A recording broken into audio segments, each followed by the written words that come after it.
You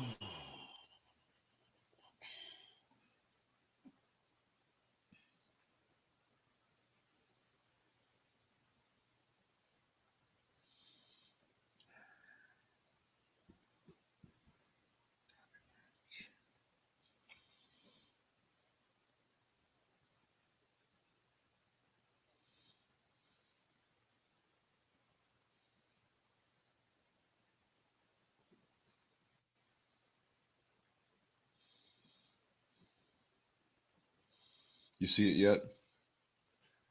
I did. Let's see. I think I'm going to.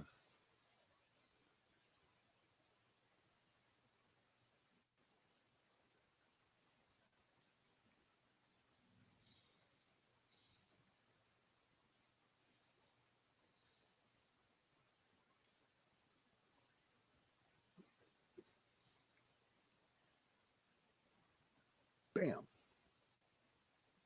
I invented that word. You did that? It was Emerald stole that from you? Well, my two biggies are booyah and bam. I invented both of those. Damn. I didn't. Other people got famous with them. Damn, that sucks when it happens, when people steal your shit like that.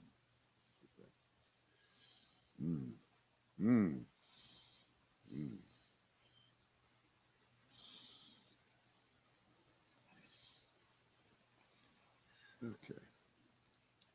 I'm ready. I'm ready. Go for it. Okay. It is our last Brad and Britt cast for the week. We're glad you are with us. And whatever time it is, it is. Okay. Let me a choice, a 3-pack here. Oh, gosh. But it's kind of a 2-pack. All right. Pick a Ted, T-E-D, Cruz or Bud, or things go better with Coca-Cola unless you're Tucker Carlson. Let's do the Teds, and I'm going to go with local first, then go national. Ted Bud first. All right. If you're around the country or around the world, one of the people who wants to get the Republican nomination here in North Carolina to succeed the retiring Richard Burr is a guy named Ted Budd, who's been a congressman for a couple of terms in the area in which Britt and I reside. A true backbencher, owner of a gun store in his private life? Yep. And he has done nothing as a congressman. He's one of those people, occupies space, gets reelected because he's in a gerrymandered district, and on he goes, flies back and forth, probably runs up a lot of frequent flyer miles, and the rest. Never holds an in-person town hall meeting that I know of. No. Just one of those guys. He's just there. And he's a complete Trump suck-up. Never criticized, never nothing. And he's going to be running, at least right now, for that nomination here in North Carolina against two named opponents. One is Mark Walker. Also another useless congressman who never did anything. Exactly. And former Governor Pat McCrory. And in the dugout, possibly ready to step out into the on-deck circle, is Donald Trump's daughter-in-law, married to Eric Trump, or as I like to call Eric, the smart one. Really? Is he? Is he though? But she's from North Carolina, and so there could be four. But this is what here we are. What we're now, all these days, 3 months past what happened on January 6th, and here's the quote from Ted Budd, who wants to represent this state in the United States Senate. So there will be a choice. Maybe he'll be the nominee, maybe he won't. And this is an Associated Press version of the story. Ted Budd was among the first to announce that he would not vote to certify the presidential election results in favor of Biden on January 6th. We can analyze this sentence by sentence. All right, so he was among the first. He was one of the first people to raise their hand and say, Trump's got a point. Yeah. he's absolutely got a point here. We can't certify this. Now, I'm in a state, North Carolina, where Trump did win, and I'd be happy to certify the results of the state of North Carolina, but I can't really do that, because then if I do that, then how can I say other states are, you get the point. Right. While he wouldn't go so far as to acknowledge that Biden fairly won key battleground states, except for North Carolina, which Trump won, so there's nothing to dispute, right? Because all states that Trump won on January 6th are not in dispute. They were free and fair elections. Oh, sure. That are just beyond clearly questioning, right? Okay. He does consider Trump's presidency, quote, legitimate. Two more sentences. Quote from Bud. He won the vote on January 6th, and I think he is the legitimate president. I think he is. You think? So you're not sure. You're leaving some space there, still on the fence, not sure. And then he went through the process. I think there's lots of question marks along the way, but at the end of the day, he is the legit president. All right, so there's going to be this continuum of these crackpots running for the Republican nomination, right. from Laura Trump, who, if she gets in, she absolutely has to say that Joe Biden is not the real deal, not the real president, that the father-in-law should be the president, right? She can't. How can she say that everything was on the up and up when Trump is out there still complaining, still whining? Even as of today, he got on the phone with Maria Bartiromo, Fox Business, the morning after Joe Biden made his speech, and bitched that Joe Biden didn't give him enough credit. Because very often presidents give tons of credit to their predecessors. That's usually what they all do. Trump was effusive about Barack Obama, as you recall, all the time, right? Constantly. He only had nice things to say about him. So let's put these in order. Laura Trump, she has to be the most pro-Trump candidate, right? Right. Who would be in second place? Where's Pat McCrory on this? Does he, as if I care what he really believes, does he ever say that Trump should still be the president? That what happened on January 6th was just a garden party, just a wonderful I think he's talked out of both sides of his mouth on that thing. I think that's what Pat McCrory's done. By the way, that's the least surprising thing that I've ever heard. Exactly.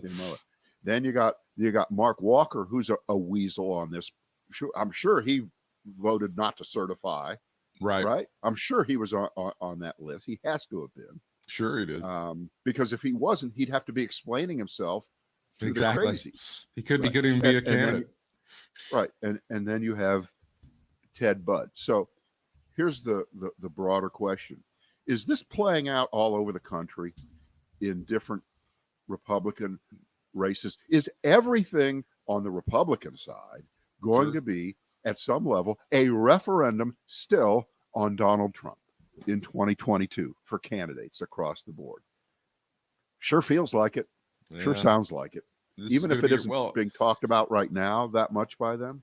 That's your litmus test, really, as to whether you think that Donald Trump won the election in 2020. I mean, that if you can't even be in the race if you believe that Joe Biden legitimately won the race, right? Well, I'm trying to think what I would answer to try to keep my feet on both sides of the center line if I'm in a debate and some anchor person from WECT in Wilmington, to name us, says to me, is Joe Biden the legitimate president? Did he win the Electoral College fairly and squarely, and all the votes were counted legitimately, yes or no? And I'm trying to think what your answer has to be exactly to not come off like a complete loon. And I guess it has to be something to the effect of what Ted Budd said, which is, I think Joe Biden is a legitimate president, but lots of people have lots of questions about things. and you leave it there because the anchor guy who asked you the question doesn't get to follow up, right? They That's don't it. get to follow up. And Lots of people have questions about things. The only fun that where would be as if a skirmish broke out between the candidates over this issue, over who can be the most adamant that Donald Trump was robbed. And the only way that we can vindicate this victory that was taken from Donald Trump is to elect me into the Senate so that we can turn back the evil socialism that has washed over the country in the 2 short years that Donald Trump has been denied the throne of the presidency of the United States. And after all, it is a throne, is it not? Well, he thought it was. I think you have to go even further than that. If you're a true Republican, you're running for Senate, you have to believe that the last legitimate president who was elected as a Democrat was Bill Clinton, because you still have questions about Barack Obama's birth certificate. You don't know if that man was born in this country, so you don't know if he was a legitimate president. You have to carry that on, Brad. You can't give that up. I thought the last legitimate president was Grover Cleveland or something. Remember that? Remember that theory that they have that's the QAnon. That's the QAnon It's theory. another QAnon. Yeah, it's funny. That since the 1876 or something, no elections have counted. They have some crazy reason to come up with that. But okay, all right. So that's one Ted. Let's do the other Ted. This is Ted Cruz. Ted Cruz, and I noticed this this morning. Ted Cruz, a little column, and it ran in the Wall Street Journal. So you write a column in the Wall Street Journal if you're a Republican like Ted Cruz, because you just want to play to the cheapest and most expensive seats of right-winginess that exist on earth, right? Because it won't go any further. There's a paywall. You can't even read it anywhere unless you have a subscription. So Ted Cruz, it's a real short piece, and it's entitled, and it's written by Ted Cruz. Ready? Your woke money is no good here, and it's an attack on Coca-Cola, the company, and the CEO in particular, whose name is James Quincy, who is a man who was born in Britain. He went to school for a time as a younger guy in the United States. His father was a professor at Dartmouth. I looked this up. And then he went back to England and was schooled there. He's been in the United States working for Coca-Cola and at other Coca-Cola headquarters around the world, Latin America. But he's done the whole routine for over 20 years, over maybe 25 years he's been with Coke. So here comes Ted Cruz, and I'll take it to the next level after we understand what Ted Cruz is saying, that James Quincy, CEO of Coke, lives in Atlanta, headquarters of Coke, apparently is not an American citizen, all right? But he's only been here for 25 years. Okay. So he has no right to say anything about the Georgia election laws. He has no right, and he's out of bounds. And goddamn you, Coke, get the hell out of here. Take you and your British CEO and shove him up your ass. When will he have when will he have the right to comment on Georgia election laws after 30 years, 32, 35? I'm just curious. How long does he have to be here? What's the parameter on that? So it appears, and I can't figure out what the order of this is, whether Ted Cruz got this from Tucker Carlson, which is what it appears to be, because Carlson said this on TV, and then Ted Cruz's column ran today. And so here is what Tucker Carlson said. It's not clear how long the CEO of Coke has been in this country, but just to restate, just because you run a soft drink company doesn't mean you get to control our democracy. So Coca-Cola, says Tucker, is very concerned about black people. I'm going to read this as sneering as Carlson speaks. Coca-Cola is very concerned about black people, which makes you wonder, since we're on the subject, how many black people have died in the last 100 years from diabetes caused by Coca-Cola products? We don't have those numbers. Someone ought to find out.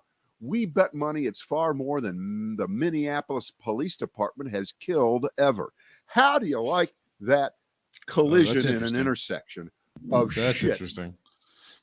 by him? Now, I'll go back and first of all, remember Ted Cruz in his column announced he's no longer taking corporate money. You know, something that the Democrats have been doing for years, not taking corporate money. And he's acting like he is the greatest thing since pure white snow that falls sometimes in January where we are, as if he's done something miraculous because he's a Republican and he says, I'm not going to take corporate money. But what he's really saying is, I'm not going to take corporate money unless the corporations do exactly what I want them to do, okay? Unless that money can turn into the kind of opinion and the kind of movement in our society that we Republicans like. Other than that, I'll pretend to disassociate myself from you. But when you get the right idea about the Georgia election law, that it actually expands voting rights, and he runs through the same list of things that prove that Georgia is doing everyone a favor, not passing any kind of legislation to constrict voting rights. So Tucker Carlson picking that up and taking his xenophobia, and I think we have to give Tucker some credit. He's not going after a black guy. He's going after a white guy. But the white guy happens to have been schooled in Britain. And you know what I think? When he says that people who are like Quincy, who may not have his American citizenship, but he's lived here as long as most people have, and he knows the world, he knows the United States. When he says that someone like that is not qualified to talk about American democracy, as if the minute you raise your hand, you automatically have this great knowledge that imparts upon you some kind of status that makes you superior to folks who aren't American citizens. That's this bizarre xenophobia, right, that is just horrible. By the way, if you want to be mad at Mr. Quincy, okay, and I'm going to get mad at him now. You know why? Because he's the guy that when he was running a different division of Coke, he came up with the idea for those little tiny bottles, those little cans you see in the store. You know, there'll be the 8-pack, and what are they like? 6 ounces, 7 ounces. It's like 100 calories, I think is what they're going for. It's like a 100-calorie thing. Right. And the brilliance of that is they cost like 90% of a can that's twice as big. Okay. So that's what I hate the guy for being clever enough to think that people would be stupid enough to buy the same product in a smaller package. Well, but it's great if you have kids, isn't it? If you have little kids, isn't it like the perfect size for them? Of course, because they're not going to ask for a second one, and you're not going to give them a second one, are you? No. Well, not if you're a good parent. Not if you have some discipline. Of course not. Exactly, because parental portion control is directly tied to how big the package is that the food comes in. It's not his fault. That's how it works. It's not his fault that you're a shitty parent. Come on, it's not the guy at Coke's fault. Right. So, I would think, this is just objectively speaking, I think that someone who is got the education and the smarts to be the CEO of one of the most prestigious brand names on earth, Coca-Cola, I'll bet you he knows a little bit about America, and I think he does a little bit about Atlanta, Georgia, right? About things outside of it, probably a little bit better, maybe even than say Tucker Carlson. But yeah, who's more elitist? The guy who's the head of Coke has been here for 25 years, or the guy who's the trust fund baby of the Swanson Company? Who would know a little bit more about Georgia? I'm just curious. And by the way, I'll bet you more people have died choking on bad food in a Swanson TV dinner, a Swanson frozen TV dinner, than have ever died from Coke. But don't you like that completely? Yeah, it's so stupid, pointless throwing out of the. In 100 years, lots of black people have died from diabetes that can, by the way, directly be caused by Coca-Cola, and it needs to be investigated and proven, right?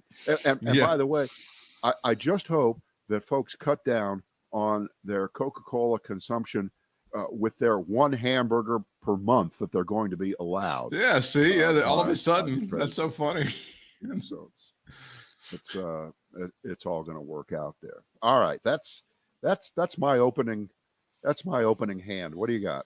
Well, you saw the horrible news. I'm going to go ahead and put it on the screen so everybody can check it out right here. This is just bad news for America. GDP growth accelerating in the first quarter. It's 1.6%. Annualized, it's going to be, they think, 6.4%. Probably won't make it to that, but it's just the worst news possible. Or this is all Donald Trump's economy. Which one are you going with there, Brad? Well, it's neither. It's obviously neither. It's neither. It's neither. There was absolutely no surprise in these numbers. They have been predicted that there would be somewhere between 6 and 10% growth at some point.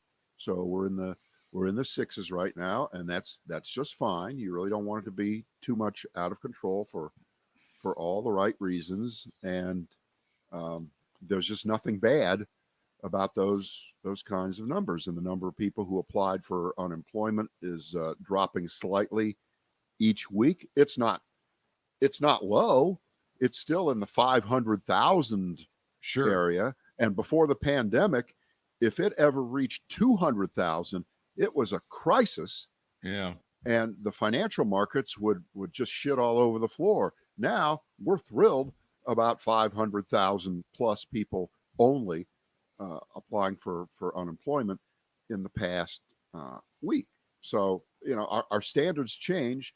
And this is just like with the coronavirus death count. There are still hundreds of people dying every day across the country. I just saw another couple people in the county that we're in, Britt, Guilford. A couple more people in our county just died of coronavirus. So it's the risk still here out is there. still, the risk in our county is still very high.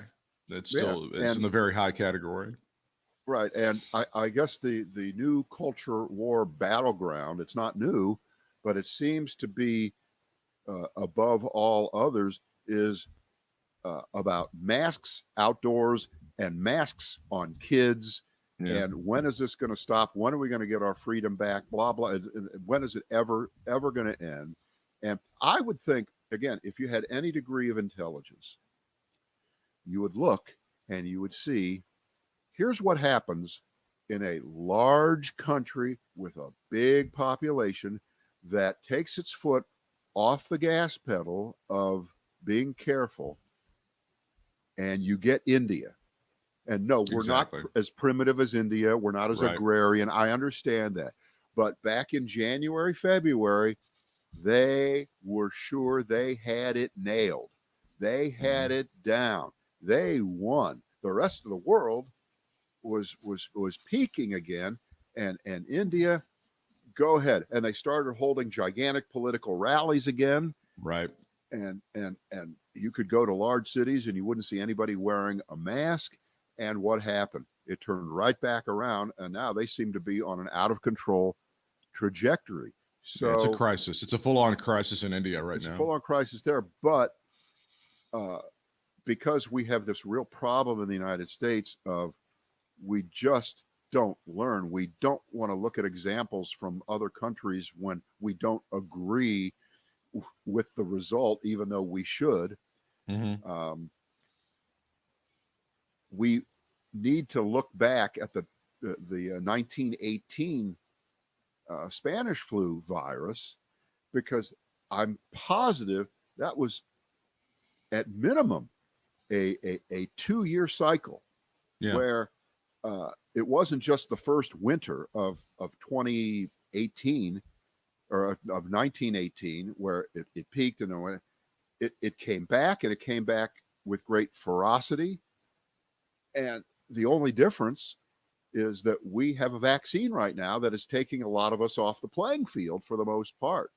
But if we're going to have 25, 30, 40% of people who aren't vaccinated, well, that's enough to keep the sucker rolling. And then a few months from now, those of us who've been vaccinated here in January, February, March, we're going to be at that 6, 7, 8 month mark where they're going to say you need to get another shot. And we're going to have a whole new group of vaccine resistors, right? We're going to have people who are dumb enough to have said, well, I got the first one. That's good enough. I got 2 from Pfizer. Why do I have to get, we're going to have the same discussions over and over and over again, even though it's kind of obvious. So we've got an advantage. We do have an advantage over 1918, but we will not have that advantage. We will lose it if we just give in to this idea of everybody rip off their mask, be done with it, and all the CDC guidance is bullshit, and Dr. Fauci is a liar, and Dr. Fauci is the secret puppet of socialist control over our lives by sometimes saying masks are necessary. Maybe they're not. He's just the worst human being ever. He is just a son of a bitch. God damn it! I wish we had Scott Atlas in charge of everything. That guy knew his. Yeah. If that happens, we're going to go another. I'll tell you. Here's a personal story from the Brad Notebook. Okay. I have a group of friends of mine who want to plan something for all of us to get together. Soon, in the fall? No, you can't do that. You cannot do that right now. My take is we can't plan anything for our group of guys until the fall of 2022. 2022. A year and a half from now.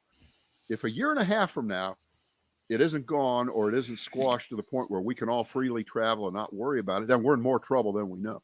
But probably. I think to pick some kind of venue and book it and get people to make reservations now for the fall, I think you're playing with fire, and you're playing with fire because of look at India, look at that country, I want to go back to this little chestnut here. I'm seeing anecdotally, I have not checked this out, but I'm seeing anecdotally online of people who are being harassed because Tucker Carlson said on television that you should call the police if you see a child outside wearing a mask, and it is akin to child abuse. I'm seeing parents who have been harassed by idiots who watch Fox News. Right. Yeah. I mean, he said that about a week and a half ago. And this is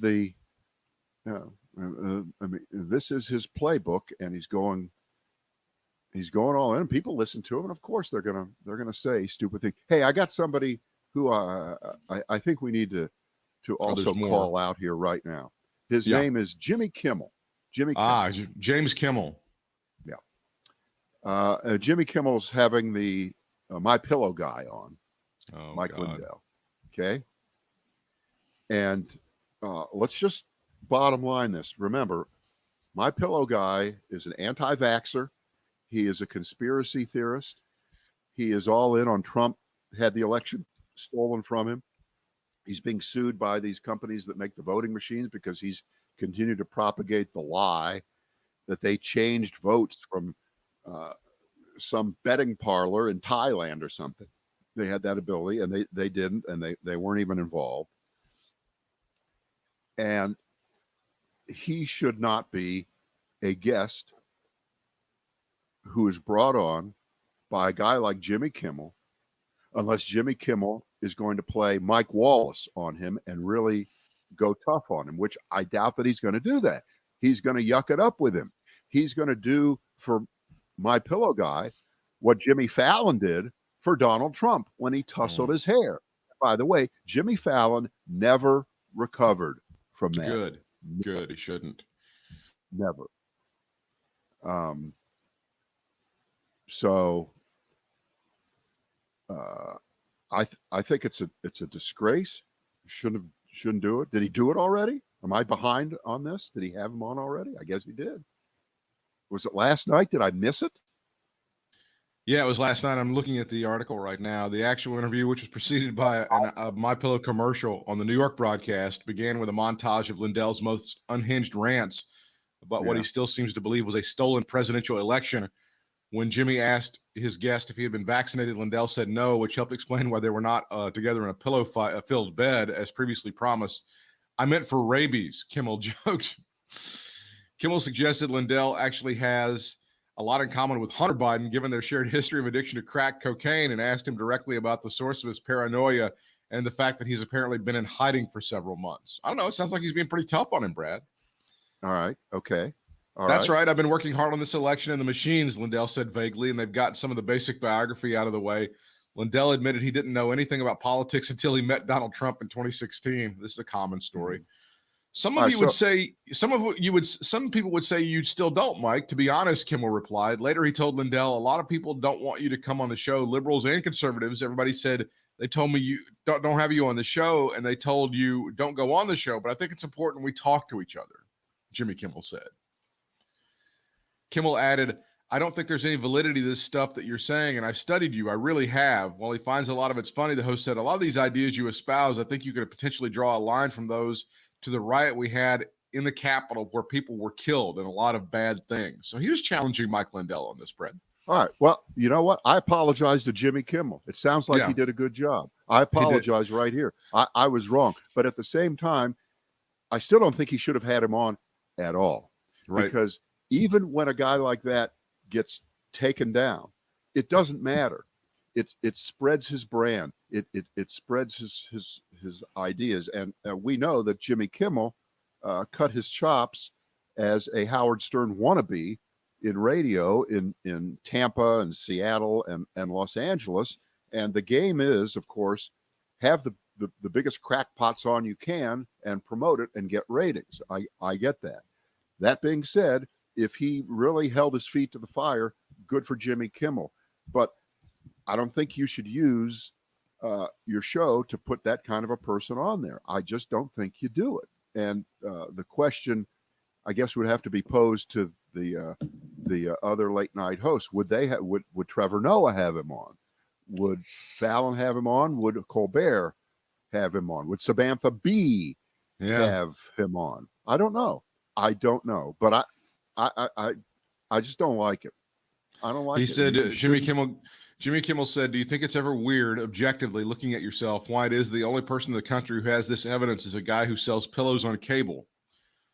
Lindell could not answer that question, showing no signs of self-awareness and prompting Kimmel to express what seemed like genuine concern. I worry about you, he said. I feel like you're maybe self-destructive and that you've lost everything repeatedly so many times in your life. By the end of the interview, after Lindell denied urging Trump to impose martial law if necessary and claimed that he never meant for his $50,000 donation to Linwood's legal fund to help out Kenosha shooter Kyle Rittenhouse,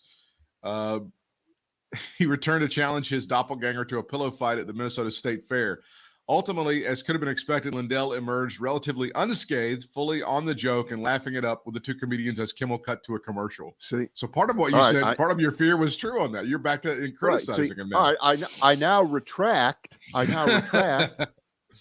my apology to Jimmy Kimmel, because you just, if you end it with yucks and laughs under the guise of, well, I am the Jimmy Kimmel show, so I can't, I can't be Torquemada as a prosecutor here. I still have to get some entertainment value out of this.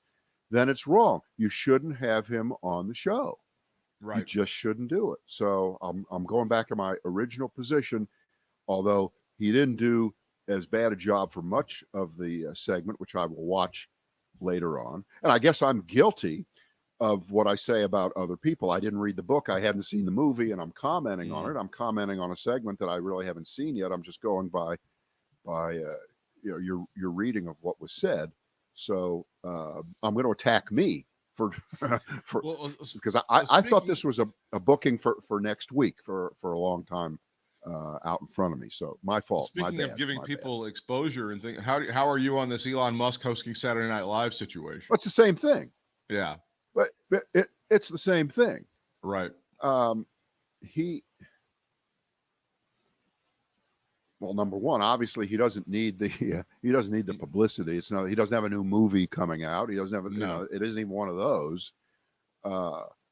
Saturday Night Live, Lorne Michaels is brilliant and sinister at the same time. Right. There is this list of the worst hosts of Saturday Night Live ever, and it's almost a lock that Musk will go on there, and there will be people, well, he wasn't as bad as we thought. Oh, yeah, he's kind of a funny guy. They'll write around him, or they'll do whatever they need to do. But for all we know, he could be in prison in a year after all the stock manipulation that he's doing in public, and this manipulation of the cryptocurrencies he's doing. This is bad stuff. This is bad stuff, and eventually, it's going to catch up with him. I think. I don't know whether he's going to be able to skate, the rest of his life here. So what is Lorne Michaels thinking? Why would we ever need Elon Musk as the host of Saturday Night Live? What was? Is that really supposed to get a lot of people to tune in? Or I don't understand what the thinking is on that. He's just famous. I just think he does these things. Well, I think maybe Lorne Michaels has figured out the show hasn't been entertaining for so long. Why not have somebody who's truly not entertaining? Who's truly not? This is the kind of shit that 5 years ago, hey, I'll put Donald Trump on. It'll be great. It's like, what? And then they did, and it was they tried to overcorrect over the period of those 4 years Donald Trump was in office by kicking his ass with Alec Baldwin and all that stuff. But geez, I just don't understand what Lorne Michaels is thinking some of the time. Like you said, he's a comic genius most of the time, and then he just goes off the rails on this shit every now and again for no reason. Yeah. Plus, your musical guest is Miley Cyrus. How many times have we seen Miley Cyrus on that show? God. What's that all about? That needs to be investigated, right? The president did speak. He gave an address to a joint session of Congress last night. There's the Ted Cruz story there. Ted Cruz roasted for appearing to nod off as Biden spoke. I believe he was dreaming back to those sunny days in Cancun. He blamed the president for making him sleep boring but radical. Of course, it was a good address. It was not the dementia-filled craziness that some people would have you believe. Joe Biden was in full control of his emotions and his speech. What did you think? Britt, first of all, it was Ted Cruz dreaming of that sunny day in Cancun. Didn't he turn back around and fly back? That was the plan the whole time. He was just going to get them settled and come back. That was what was happening, I'm sure. Yeah. Hey, look, we can play the comparison game here in terms of optics and the rest.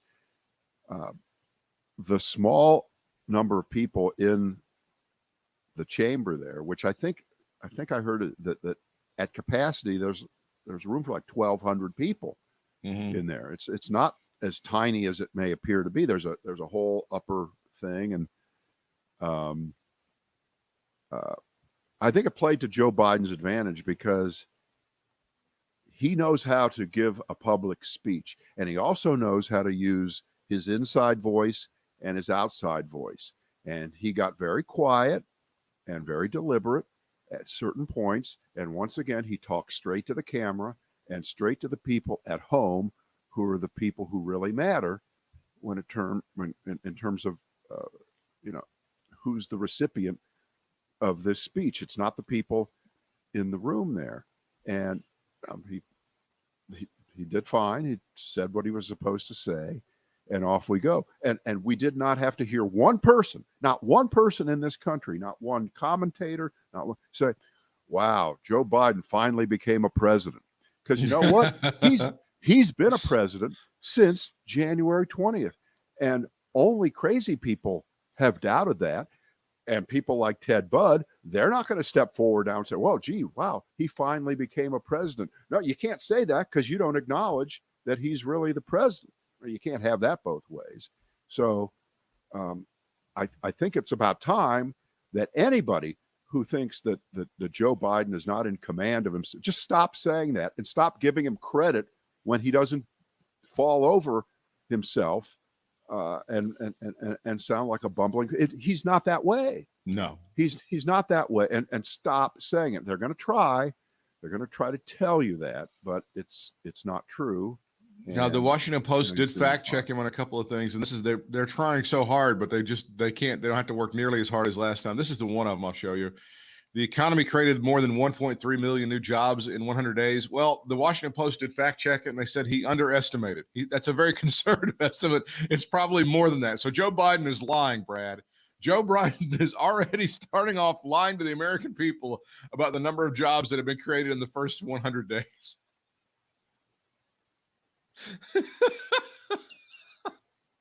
This is what they Oh, have wait to a do to minute. fact check So it. he didn't lie. That's like saying that he lied because he said we'd get 100 million shots into people in 100 days, and we got 220 million. So he lied. Okay, Yes, clearly. he underestimated and he underpromised and overdelivered. Which, by the way, in business, that's the worst thing you can do, right? It is. Yeah. Underpromise. You're supposed to overpromise and never deliver. Never deliver your healthcare plan, right? Never, never If do I go anything. if I go somewhere and they go, well, how much do you weigh? I'm 225. I get on the scale on 220. Oh shit, I lied. I'm sorry. I feel bad Yeah. about that. I mean, that's essentially what they've got him on now. There was a couple of things like this thing about him with President Xi traveling 17,000 miles or something, and he said that before. But this is like the best stuff they got. This is such little league shit compared to the Donald Trump shit where it was like my dick is 158 miles long. It's just so huge. It's like Minnie Mouse shit that they're having to get on him. Now that they've got a fact checker, we hired a fact checker, and you have to fact check Joe Biden, and it's like it's a fraction of what you had to do over the past 4 years, right? But don't you think you could lay off some of the fact checking staff? Some. I mean, if you had 4 people, I think you can get away with 2 or 1. Well, there you go. Joe Biden is right already now. making sure. Joe Right. Biden is already hurting our economy, making sure that people are laid off. Right there. Yeah. Yeah. Yeah. The response to Joe Biden was given by Senator Tim Scott of South Carolina, and honest to God, it's like being in Germany in 1933 and being a Jew and saying, we can work with the Nazis. They're not that bad. Okay, Right. they're really, but it's 1933, 34. And there aren't concentration camps yet. And everybody around the world is seeing what's happening. And you're a Jew in Germany, and you're the one Jew who says, I've got a decent business, and it's doing fine. And my family's still around. My family wasn't murdered, so right. I'm good. So Tim Scott, the one black Republican member of the United States Senate. Are there any black Republican members of the House? I'm not sure. I'm not either. Yeah. I know there's some Hispanic Republican members of Congress, but so here comes Tim Scott, and America is not a racist country. He wanted you to know that America is not a racist country, and in the broadest sense, for you, Britt, for me, I don't sit around every day and think about if America is a racist country. It doesn't affect me on a day-to-day basis, certainly, and it doesn't affect me when I go out and get in my car, and if I see a police officer driving behind me, and even if he has his lights on, I'm not thinking that this could be the last 3 minutes of my life. Don't have to worry about that. But I'd rather compare this to what was said again about Trump all the way through his presidency, no matter what he did. And when someone would start to say Donald Trump is a racist, you remember this dodge, this wiggle? It was, no, Donald Trump's not a racist. He says racist things. He does things that appear to be racist. Right. But I know him well. I've been at his country club. I've had dinner with her. I've known Donald Trump, and he's not a racist. Okay. So you're making this distinction without a difference in a country that does have undeniably a 400-year track record of using black people to one degree or another to build the country and not reward them and not give them the opportunities that the rest of us non-black people have had all these years. And Tim Scott can go whistling in the graveyard all he wants. And Tim Scott can think that all his Republican cohorts in the Senate just think he's a great guy, just think he's a super guy. Right. Meanwhile, most of them went along with the idea that not only are we going to acquit Donald Trump a couple of times while he was being impeached, but that all of the laws that are being passed around the country in Republican-dominated legislatures, your party, Mr. Scott, they're not directed at you, Tim Scott, and they're not directed at black people in general, because America's not a racist country. They're just there to ensure the integrity of the vote. And we all want every vote to count, and we want all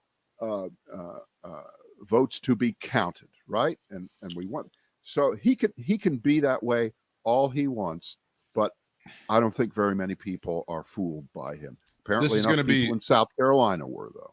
This will be very unfair to Tim Scott, and it's going to be mostly a visual. If you're watching, we'll explain. If you're listening, we'll explain what's going on. I have this story from Politico where he says America is not a racist country. And now this screen grab from a few years ago from NPR, black GOP senator says he's been stopped by police 7 times in a year. That was from an interview on NPR. So, and I think that was actually from a floor speech. So it's not a racist country, but just coincidentally, he's been stopped by a cop 7 times in 1 year. Well, it doesn't matter what you throw up there. He's not going to say, just because this happened, right, there is systematic racism in the United States. It's just unlucky. I got an idea. And you know, Britt, in the end, we want to not just be so critical and negative about everything, but I got a great idea to solve at least part of the problem that results in black men in particular being shot by police officers and killed. We need to have the equivalent of the giant vaccine distribution sites. We need to have giant taillight replacement sites set up all over America. And we got to do it like we did with vaccines. We have to prioritize. Black people get to go first, because apparently the number of black people without functioning taillights is off the charts. It's stunning. And they're constantly being stopped for taillights that are out. Now, let's take that to where that may come from. That therefore assumes that black people never get their cars inspected in states that have state inspections, which is most of them, because you can't pass your inspection if your taillights are out, right? They make you replace them before you can get approval and get your registration renewed. So I would like to see the numbers matched up here on how many of these taillight infractions involve people with unregistered vehicles, because you never hear that. They just seem to have cars, and maybe there's systematic racism at car dealers and used car dealers. They keep selling black people cars with non-functioning taillights, and they keep getting stopped, and I feel like that happens. I feel like that happens on car lots across America. They have the cars they're going to sell to white people, and the cars they're going to sell to black folks. Yeah, and the ones with the black car, you know, you make the deal, and while you're making the deal, and since you're black, you're getting a confiscatory interest rate on the car loan. They're going to tie you up for 72 months, and you can't afford it, and they're ripping you off there. Out in the parking lot, they got a guy who pulls off the plastic and unscrews the tail light. That's what he does, or takes it out, so that you're going to get stopped at a certain point. So and if they somehow needs to be looked at. Yeah. If they screw up somehow and they sell you one of the white cars, if you're a black person, when you go back for inspection, they have to unscrew the taillights when you do the inspection. That's how they have to fix it. Right. So I'm sorry. That was just vicious, wasn't it? That was horrible. It was so unfair. All right. Did we leave anything? No scraps. Anything on the table here? Nothing. That's our week. All right. As we always like to say, the damage is done, and we'll probably do more of it next week starting on Monday. Have an excellent weekend.